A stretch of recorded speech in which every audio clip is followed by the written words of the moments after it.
Hey y'all, welcome to Bed Bible and Beyond. Today I'm in my car because I'm doing a favor for my mom. But we'll be reading 41 through 45. So Joseph interprets Pharaoh's dreams. After 2 whole years, Pharaoh dreamed that he was standing by the Nile, and behold, there came up out of the Nile 7 cows, attractive and plump, and they fed in the reed grass. And behold, 7 other cows, ugly and thin, came up out of the Nile after them and stood by the other cows on the bank of the Nile.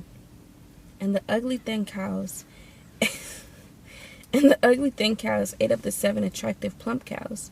And Pharaoh awoke, and he fell asleep and dreamed a second dream. And behold, 7 ears of grain, plump and good, were growing on one stalk. And behold, after them sprouted 7 ears, thin and blighted by the east of the wind. And the thin ears swallowed up the 7 plump full ears. And Pharaoh awoke, and behold, it was a dream. So in the morning his spirit was troubled, and he sent and called for all the magicians of Egypt and all its wise men. Pharaoh told them his dream, but there was none who could interpret them for Pharaoh. Then the chief cupbearer said to Pharaoh, I remember my offenses today. When Pharaoh was angry with his servants and put me in the chief baker in custody in the house of the captain of the ground. We dreamed on the same night, he and I, each having a dream with its own interpretation. A young Hebrew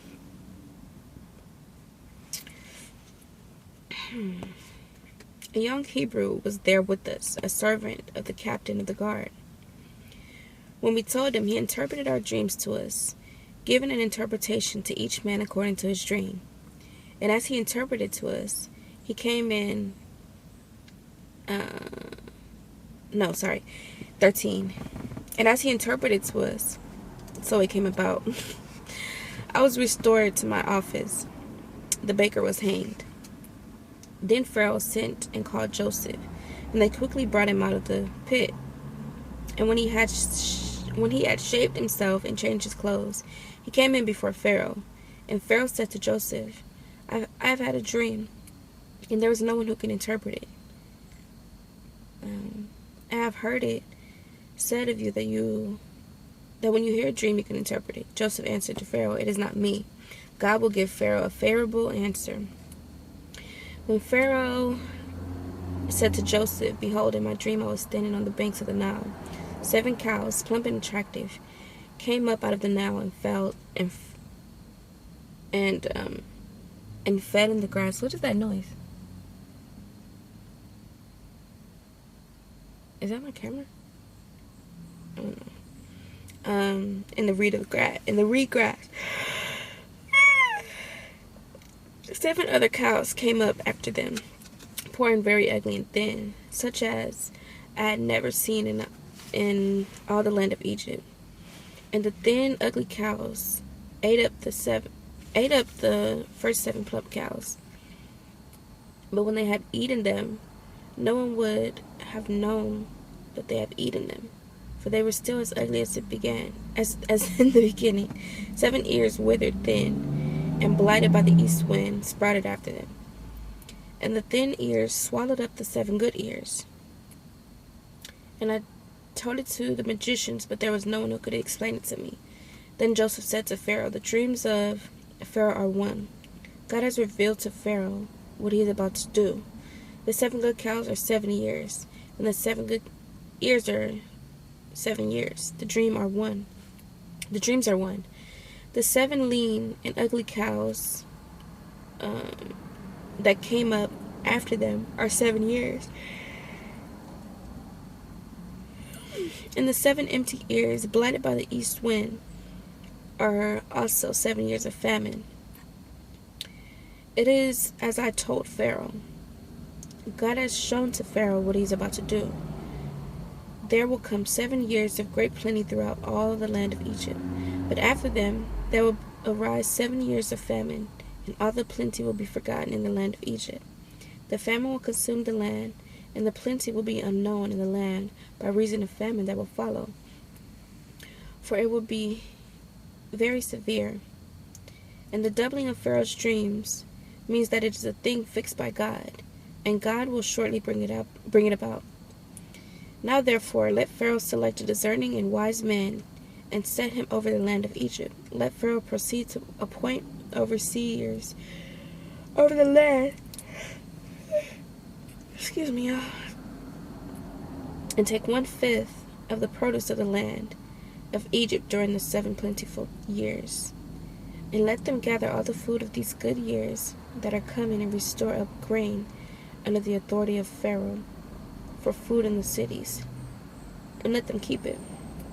That food shall be a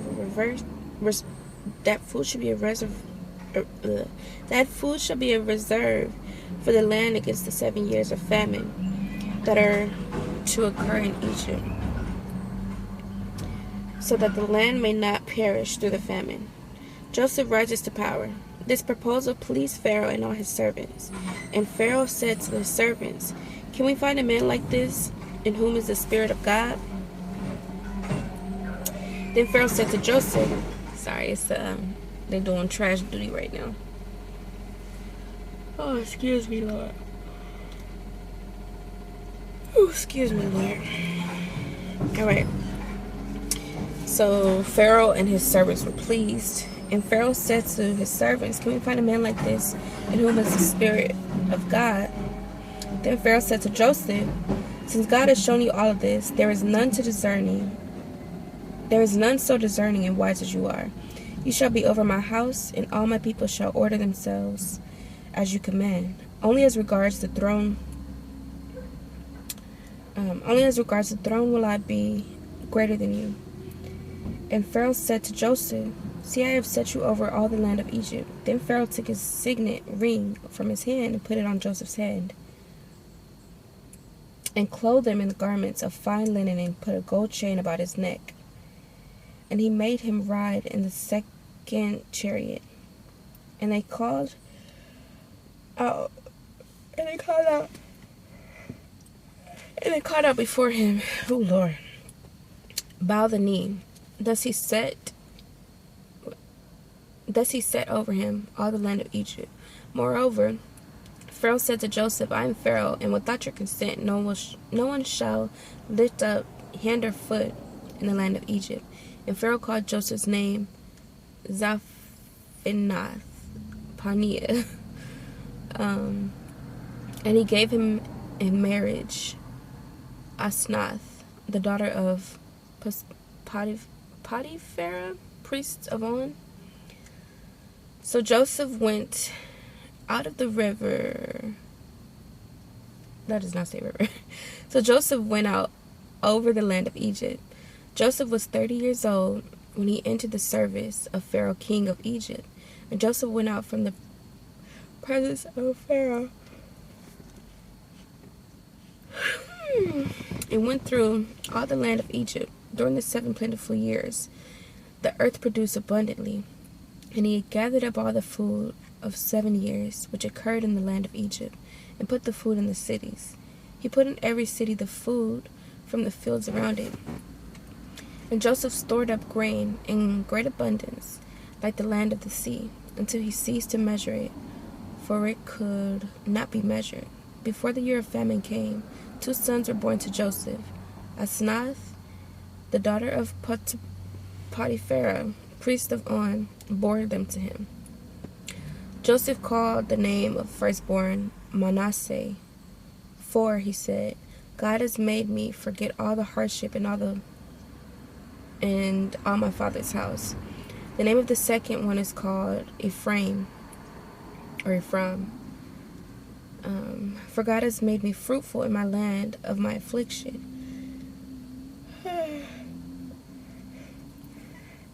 The 7 years of plenty that occurred in the land of Egypt came to an end, and the 7 years of famine began to come. As Joseph had said, there was famine in the lands, but in the land of Egypt there was bread. Pharaoh said to all the Egyptians, "Go to Joseph. What he says to you, do." So when the famine had spread all over the land, Joseph opened all the storehouses and sold to the Egyptians. For the famine was severe in the land of Egypt. Moreover, all the earth came to Egypt, to Joseph to buy grain. Because the famine was severe all over the earth. Chapter 42. Joseph's brothers go to Egypt. When Jacob learned that there was grain for sale in Egypt, he said to his sons, "Why do you look at one another?" And he said, "Behold, I have heard that there is grain for sale in Egypt. Go down and buy grain for us there, that may live and not die. That we may live and not die." So 10 of Joseph's brothers went out to buy grain in Egypt, but Jacob did not send Benjamin, Joseph's brother. What's his brothers? Lord Jesus. Joseph's brothers with his brothers, for he feared.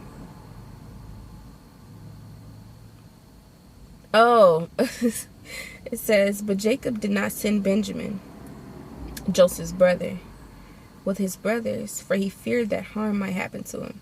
Thus the sons of Israel came to buy among the others who came, for the famine was in the land of Canaan. Now Joseph was governor over the land. He was the one who sold to all the people of the land. And Joseph's brother came and bowed themselves before him, with their faces to the ground. Joseph saw his brothers and recognized them, but he treated them like strangers and spoke roughly to them. "Where do you come from?" he said. They said, "From the land of Canaan to buy food." And Joseph recognized his brothers, but they did not recognize him. And Joseph remembered the dreams that he had dreamed of them. And he said to them, "You are spies. You have come to see the nakedness of the land." They said to him, "No, my lord, your servants have come for food. We are all the sons of one man. We are honest men. Your servants have never been spies." He said to them, "No, it is the nakedness of the land that you have come to see." And they said, "We, your servants, are 12 brothers, the sons of the one man in the land of Canaan. And behold, the youngest is this day with your father, and one is no more." And Joseph said to them, "As I said to you, you are spies. By this you shall be tested. By the life of Pharaoh, you shall not go from this place unless your youngest brother comes here. Send one of you, let him bring your brother while you remain confined, that your words may be tested, whether there is truth in you. Or else, by the life of Pharaoh, surely you are spies." But he put them all together in custody for 3 days. On the 3rd day, Joseph said to them, "Do this, and you will live, for I fear God. If you are honest men, let one of your brothers remain confined where you are in custody, and let the rest go. Carry grain for the family of your households, and bring your youngest brother to me, so your words will be verified, and you shall not die." And they did so. Then they said to one another, "In truth, we are guilty concerning our brother, and that we saw the distress of his soul. When he begged us, we did not listen. That is why your distress has come upon us." Oh, okay. I totally forgot that this is the brother that they threw down the pit and sold to the Egyptians. I totally forgot that. I don't know how I forgot that. But the brothers are now coming back for food. And mind you, they faked his death.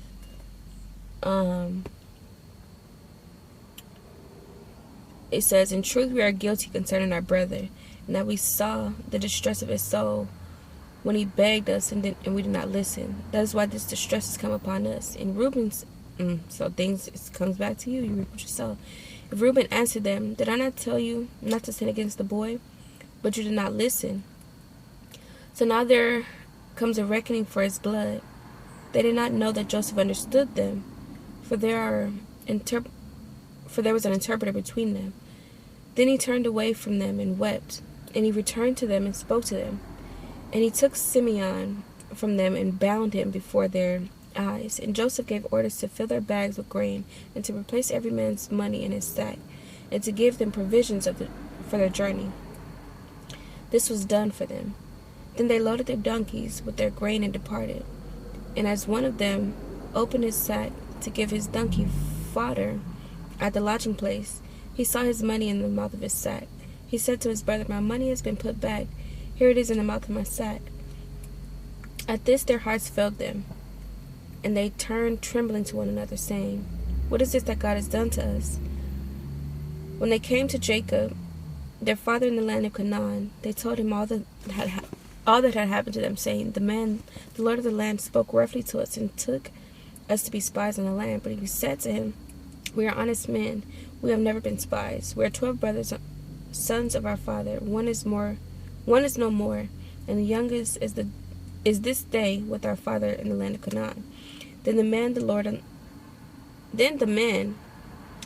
of the land, said to us, "By this I shall know that you are the honest men. Leave one of your brothers with me, and take grain for your famine of the household, and go your way. Bring your youngest brother to me, then I shall know that you are not spies, but honest men. And I will deliver your brother to you, and you will trade." Oh, okay, y'all.